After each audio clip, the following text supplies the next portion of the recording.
저는 박철민입니다. 하나오션에서 30년 넘게 용접 일을 해온 베테랑이죠. 남들은 제 용접 기술을 보고 감탄하곤 합니다. 하지만 오늘 아침 회사에서 들은 소식은 제 가슴을 답답하게 했습니다. 필리조선소 인수라니. 또 시작되는군요. 회의실 분위기는 무거웠습니다. 임원들은 필리조선소 인수가 회사의 미래를 위한 중요한 결정이라고 강조했죠. 하지만 저는 그 말이 귀에 들어오지 않았습니다. IMF 외환 위기 때의 기억이 너무 선명했으니까요. 우리 기술로 만든 배는 우리 땅에서 만들어야 합니다. 제가 입술을 굳게 다물며 말했습니다. 동료들은 불편한 표정으로 서로를 바라보더군요. 아무도 제 말에 동의하지 않는 듯 했습니다. 그날 저녁 집에 돌아와 오래된 사진첩을 펼쳐봤습니다. IMF 시절 우리 회사가 외국 자본에 매각될 뻔했던 그때의 사진들이었죠. 수많은 동료들이 하루아침에 일자리를 잃었습니다. 저는 그때의 고통을 잊을 수 없습니다. 가족들의 생계를 책임져야 하는 가장들의 절망적인 표정, 텅 빈 작업장. 그 기억이 저를 괴롭히고 있었습니다. 다음 날 부장님이 저를 사무실로 불렀습니다. 철민 씨, 필리조선소 기술 이전 팀에 합류해 주길 바랍니다. 당신의 기술이 필요합니다. 부장님의 말씀에 가슴이 답답했습니다. 저는 고개를 저었죠. 죄송합니다만 저는 갈 수 없습니다. 우리 기술이 해외로 빠져나가는 걸 도울 수 없어요. 부장님은 한참을 말없이 저를 바라보셨습니다. 철민 씨, 세상은 변하고 있어요. 우리가 살아남으려면 변화해야 합니다. 그 말에 반박할 수 없었습니다. 하지만 제 마음은 여전히 무거웠죠. 집에 돌아와 고민하던 중 아내가 조용히 제 옆에 앉았습니다. 당신이 고민하는 거 알아요. 하지만 생각해보세요. 당신의 기술을 전수받을 사람이 필요하지 않을까요? 아내의 말에 가슴이 찡했습니다. 맞습니다. 제가 가진 기술은 언젠가는 누군가에게 전해져야 하겠죠. 결국 저는 마지못해 미국행을 결정했습니다. 30년 넘게 일해온 이 조선소를 떠나 낯선 땅으로 가는 것이 두렵고 불안했지만 어쩌면 이것이 제가 해야 할 마지막 임무일지도 모른다는 생각이 들었습니다. 가방을 싸면서 문득 이런 생각이 들었습니다. 내가 정말 옳은 일을 하고 있는 걸까? 우리 기술을 해외로 가져가는 게 정말 나쁜 일일까? 비행기를 타고 미국으로 향하는 내내 제 마음은 복잡했습니다. 조국을 떠나는 것만 같은 묘한 감정이 들었습니다. 창밖으로 보이는 넓은 바다를 바라보며 깊은 한숨을 내쉬었죠. 이제부터 시작될 낯선 여정이 저를 어디로 이끌지 아무도 알 수 없었습니다. 필리조선소에 도착한 첫날, 저는 충격을 받았습니다. 작업장은 한국의 조선소와는 완전히 달랐죠. 어디서부터 손을 대야 할지 막막했습니다. 미국인 노동자들은 제가 생각했던 것보다 훨씬 더 느슨한 태도로 일하고 있었어요. 안전수칙도 제대로 지키지 않는 모습에 눈살이 찌푸려졌습니다. 이렇게 해서는 안 됩니다. 제가 한 미국인 용접공에게 말했습니다. 그는 어깨를 으쓱하며 웃기만 했죠. 그때 젊은 여성 용접공이 다가왔습니다. 당신이 한국에서 온 박이군요. 저는 에밀리예요. 에밀리는 밝게 웃으며 손을 내밀었습니다. 저는 에밀리의 작업을 유심히 지켜봤습니다. 열정은 있었지만 기술이 많이 부족했죠. 그렇게 하면 안 됩니다. 용접선이 고르지 않아요. 제가 지적하자 에밀리는 얼굴을 붉혔습니다. 내 방식이 있어요. 당신 방식만이 옳은 건 아니죠. 이런 식으로 첫날부터 충돌이 시작됐습니다. 저는 그들의 작업 방식이 마음에 들지 않았고 그들은 제 간섭을 불쾌해했죠. 작업장에서 돌아오는 길, 숙소에서 만난 한국인 동료가 물었습니다. 적응은 어떠세요? 저는 고개를 저었습니다. 이렇게 해서는 배가 제대로 만들어질 리 없습니다. 우리 기술을 왜 이런 곳에 전수해야 하는지 모르겠어요. 밤에는 잠이 오지 않았습니다. 창밖으로 보이는 필라델피아의 밤하늘은 낯설고 차갑게 느껴졌죠. 고향이 그리웠습니다. 아내와 아이들의 얼굴이 떠올랐습니다. 과연 내가 여기서 무엇을 할 수 있을까 하는 의문이 들었습니다. 하지만 다음 날 아침, 저는 다시 작업복을 입고 조선소로 향했습니다. 제가 할 수 있는 일은 최선을 다하는 것뿐이었으니까요. 다음 날부터 문제가 연이어 발생했습니다. 용접부의 품질 검사에서 불량이 발견됐고 공정 일정은 계속 지연됐습니다. 저는 점점 더 초조해졌죠. 한국 본사에서는 빠른 해결을 요구하는 메시지가 쏟아졌습니다. 이대로는 안 되겠다 싶었죠. 모두 모여주세요. 제가 작업자들을 불러 모았습니다. 이대로 가다간 배가 제대로 만들어지지 않을 겁니다. 기본부터 다시 시작해야 합니다. 미국인 노동자들은 불만스러운 표정을 지었습니다. 에밀리가 앞으로 나섰죠. 우리도 나름의 방식이 있어요. 당신들이 항상 옳은 건 아니에요. 말다툼이 벌어졌습니다. 저는 화가 났지만 참으려고 노력했죠. 30년 넘게 배를 만들어 온 사람의 말을 들어보는 게 어떨까요? 제 말에 에밀리는 고개를 돌렸습니다. 분위기는 점점 더 악화됐습니다. 저는 그날 밤 한국 본사에 전화를 걸었습니다. 상황이 좋지 않습니다.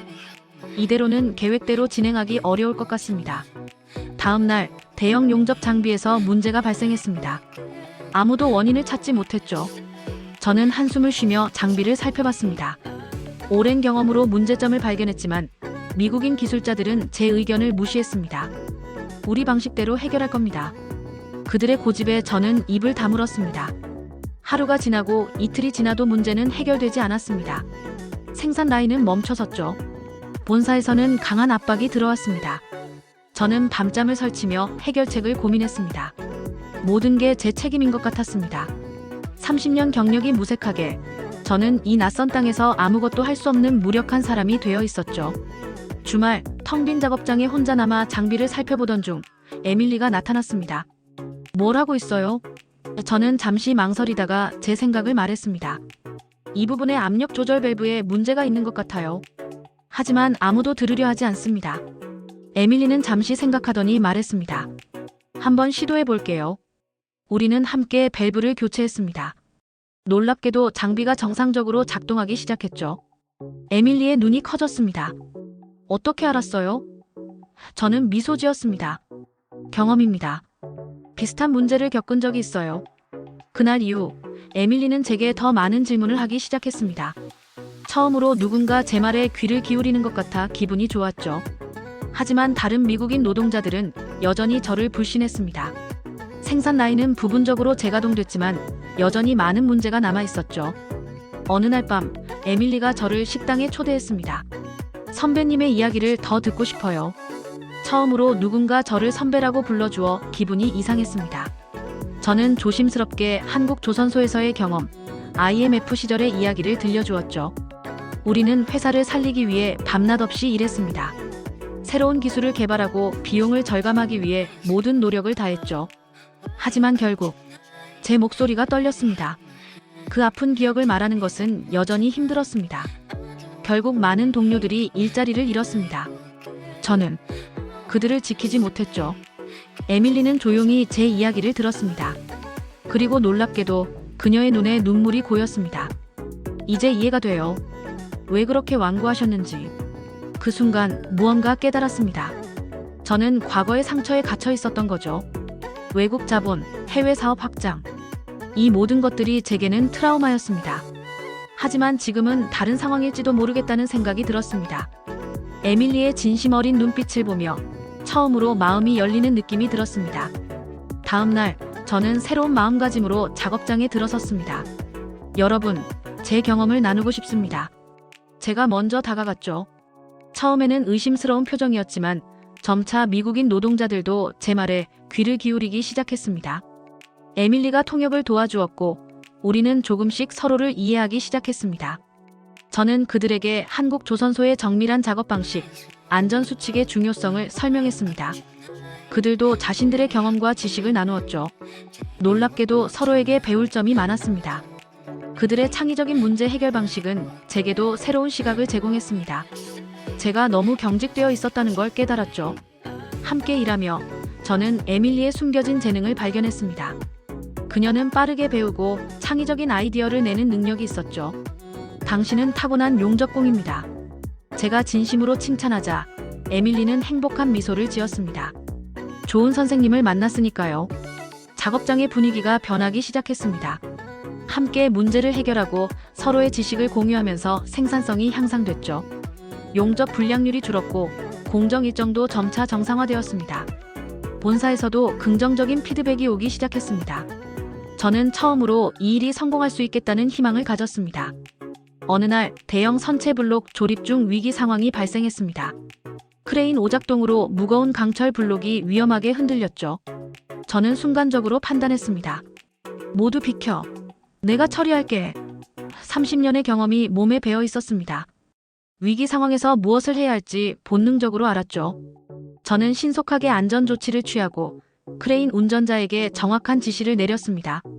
위기는 무사히 넘겼죠. 작업장은 잠시 정적에 빠졌다가 갑자기 박수 소리가 터져 나왔습니다. 미국인 노동자들의 눈에는 존경의 빛이 어렸습니다. 그들은 이제 제 말에 귀를 기울였습니다. 어떻게 그렇게 빠르게 대처할 수 있었어요? 에밀리가 물었습니다. 저는 미소 지었습니다. 한국 조선소에서는 이런 상황을 수없이 겪었습니다. 배를 만드는 일은 항상 위험이 따르죠. 그래서 우리는 항상 만반의 준비를 합니다. 그날 이후 저는 미국인 노동자들에게 한국 조선업의 역사와 기술력에 대해 더 많이 이야기해 주었습니다. 한국 조선업이 어떻게 세계 1위의 위치에 오를 수 있었는지, 끊임없는 혁신과 장인 정신이 얼마나 중요한지 설명했죠. 그들은 진지하게 경청했습니다. 저는 처음으로 제 직업의 자부심을 느꼈습니다. 한국인으로서, 용접공으로서 자랑스러웠습니다. 주말에는 에밀리와 다른 젊은 기술자들에게 특별 교육을 시작했습니다. 그들의 열정적인 모습을 보며 제 마음도 점점 젊어지는 기분이었죠. 선생님, 어떻게 이렇게 완벽한 용접선을 만들 수 있어요? 젊은 기술자가 물었습니다. 저는 웃으며 대답했습니다. 집중과 인내입니다. 완벽한 용접은 하루아침에 이루어지지 않습니다. 수천 번의 반복이 필요하죠. 그들에게 기술을 가르치는 동안 저도 많은 것을 배웠습니다. 미국인들의 실용적인 접근 방식, 문제 해결 능력은 저에게도 신선한 자극이었죠. 서로 다른 문화와 배경을 가진 사람들이 함께 일하면서 더 나은 결과를 만들어낼 수 있다는 것을 깨달았습니다. 에밀리는 놀라운 속도로 성장했습니다. 어느새 그녀는 다른 미국인 노동자들을 이끄는 리더가 되어 있었죠. 박 선생님, 이건 어떨까요? 그녀가 새로운 아이디어를 제안할 때면 저는 진심으로 감탄했습니다. 제가 미처 생각하지 못한 창의적인 해결책들이었습니다. 3개월이 지나자 필리 조선소는 눈에 띄게 달라졌습니다. 작업 효율성이 크게 향상되었고 용접 품질은 한국 수준에 근접했죠. 본사에서 시찰단이 왔을 때 그들은 놀라움을 감추지 못했습니다. 철민 씨, 정말 대단합니다. 이렇게 빠르게 변화가 있을 줄 몰랐습니다. 저는 겸손하게 대답했습니다. 저 혼자 한 일이 아닙니다. 우리 모두의 노력이죠. 그리고 에밀리와 미국인 노동자들을 가리켰습니다. 그들의 얼굴에는 자부심이 가득했습니다. 우리는 이제 하나의 팀이었습니다. 국적과 문화의 차이를 넘어 같은 목표를 향해 나아가는 동료였죠. 본사 시찰단과 함께 온 부장님이 저를 따로 불렀습니다. 철민 씨, 솔직히 말해 처음에는 당신이 성공할 거라고 생각하지 않았습니다. 당신의 완고함이 걱정됐죠. 부장님은 미소 지으셨습니다. 하지만 당신은 제 예상을 뛰어넘었습니다. 변화하고 적응했어요. 그리고 무엇보다 다른 이들도 변화시켰습니다. 부장님의 말씀에 가슴이 뭉클했습니다. 저는 창밖으로 보이는 필리 조선소를 바라봤습니다. 처음 왔을 때와는 완전히 다른 곳이 되어 있었죠. 그리고 저 역시 다른 사람이 되어 있었습니다. 과거의 상처에 묶여있던 제가 아니라 새로운 가능성을 보는 사람으로 변해 있었습니다. 철민 씨, 본사에서는 당신이 필리 조선소의 기술 고문으로 좀 더 오래 머물러 주길 바랍니다. 부장님의 제안에 저는 잠시 생각했습니다. 한국의 가족들이 그리웠지만 여기서의 일이 아직 끝나지 않았다는 느낌이 들었습니다. 고민해보겠습니다. 그날 저녁 에밀리와 미국인 동료들이 작은 파티를 열었습니다. 박 선생님이 아니었다면 우리는 여전히 제자리 걸음했을 거예요. 에밀리가 건배를 제안했죠. 모두가 잔을 들어올렸습니다. 따뜻한 분위기 속에서 저는 문득 깨달았습니다. 이것이 진정한 기술 교류구나. 단순히 지식을 전달하는 것이 아니라 서로의 문화와 경험을 나누며 함께 성장하는 것이었습니다. 한국으로 돌아갈 시간이 다가왔을 때 저는 부장님께 결정을 전했습니다. 좀 더 머물겠습니다. 아직 제가 할 일이 남아 있습니다. 부장님은 만족스러운 표정으로 고개를 끄덕이셨습니다. 저는 아내에게 전화를 걸어 상황을 설명했습니다. 아내는 이해해 주었죠. 당신이 행복해 보여요. 오랜만에 듣는 활기찬 목소리네요. 맞습니다. 저는 행복했습니다. 새로운 도전, 새로운 인연, 새로운 가능성. 이 모든 것이 제 인생에 새로운 의미를 부여했습니다.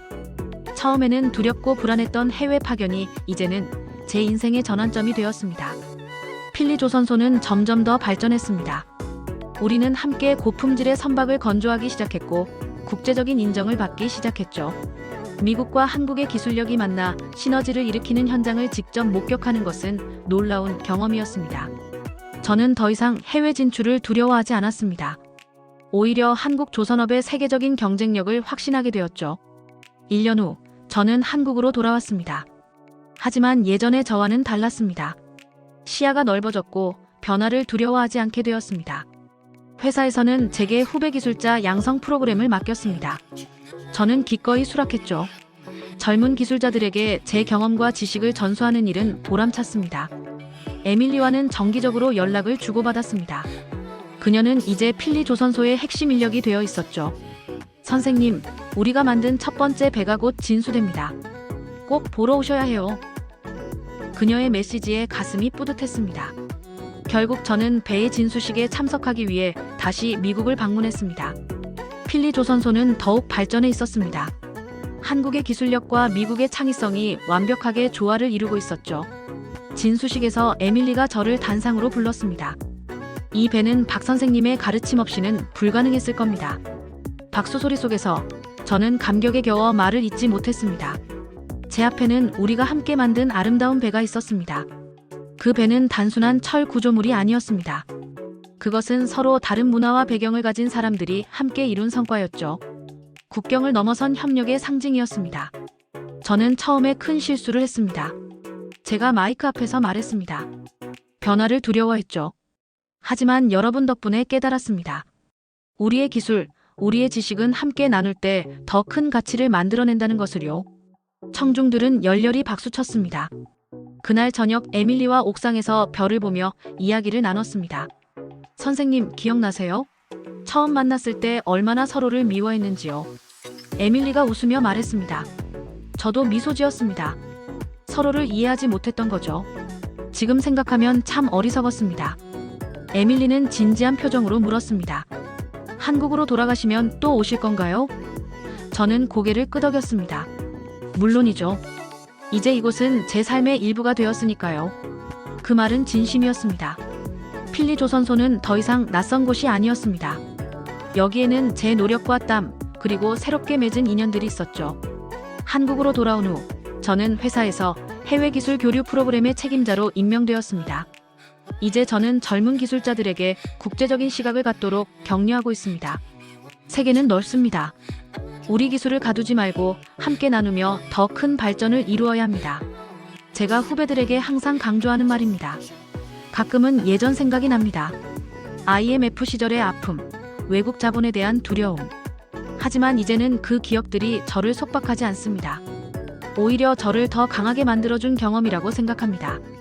시간이 흐르면서 세상은 변했고 저 역시 변했습니다. 변화를 두려워하지 않고 받아들이는 법을 배웠죠. 필리 조선소에서 만든 첫 배가 한국 항구에 입항했을 때 저는 가족들과 함께 보러 갔습니다. 저 배는 아빠가 만들었어요? 손자가 물었습니다. 저는 웃으며 대답했습니다. 아니, 우리 모두가 함께 만들었단다. 한국 사람들과 미국 사람들이 서로의 지식을 나누며 만든 배지. 손자의 눈이 반짝였습니다. 저도 커서 배를 만들고 싶어요. 그 순간 제 가슴이 뭉클해졌습니다. 이것이 진정한 유산이구나. 기술만이 아니라 서로 존중하고 협력하는 정신을 다음 세대에게 물려주는 것. 제가 처음 필리 조선소에 갔을 때는 상상도 못했던 미래가 펼쳐지고 있었습니다. 지금도 1년에 몇 번씩 필리 조선소를 방문합니다. 에밀리는 이제 기술 책임자가 되었고 새로운 젊은 기술자들이 들어와 배움을 이어가고 있습니다. 그들은 저를 볼 때마다 반갑게 맞아줍니다. 전설의 박 선생님이 오셨다. 그들의 환호에 저는 쑥스러워하면서도 기쁨을 감출 수 없습니다. 한국과 미국 사이의 기술 교류는 이제 일상이 되었습니다. 젊은 기술자들이 양국을 오가며 서로의 장점을 배우고 있죠. 제가 그토록 두려워했던 기술 유출은 결국 기술 교류였습니다. 우리는 잃는 게 아니라 더 큰 것을 얻고 있었던 겁니다. 오늘도 저는 회사 연수원에서 젊은 기술자들을 가르치고 있습니다. 세계는 넓습니다. 여러분의 시야도 넓혀야 합니다. 제 말에 그들은 호기심 어린 눈으로 경청합니다. 저는 그들에게 필리 조선소에서의 경험, 에밀리와의 우정, 문화적 차이를 극복하며 배운 교훈들을 들려줍니다. 박 선생님, 처음부터 그렇게 열린 마음을 가지셨나요? 한 젊은 기술자가 물었습니다. 저는 웃음을 터뜨렸습니다. 전혀 그렇지 않았습니다. 저는 변화를 두려워하는 완고한 사람이었죠. 하지만 인생은 끊임없이 우리를 변화시킵니다. 중요한 것은 그 변화를 받아들일 준비가 되어 있느냐입니다. 돌이켜보면 필리 조선소 파견은 제 인생의 전환점이었습니다. 그곳에서 저는 단순히 기술을 전수하는 것을 넘어 인생의 중요한 교훈을 배웠습니다. 서로 다른 사람들이 함께 일할 때 더 큰 성과를 이룰 수 있다는 것, 변화를 두려워하지 말고 포용해야 한다는 것, 그리고 무엇보다 열린 마음의 중요성을 깨달았습니다. 이제 저는 60대 중반, 곧 은퇴를 앞두고 있습니다. 하지만 마음은 그 어느 때보다 젊고 활기차게 느껴집니다. 다음 달에는 에밀리가 한국을 방문합니다. 그녀도 이제는 후배들을 양성하는 위치가 되었죠. 우리는 함께 양국 기술 교류의 미래에 대해 논의할 예정입니다. 세월이 흘러도 변하지 않는 것이 있다면 그것은 사람과 사람 사이의 진정한 연결의 가치입니다. 국적과 문화, 언어의 장벽을 넘어 서로를 이해하고 존중할 때 우리는 진정으로 성장할 수 있습니다.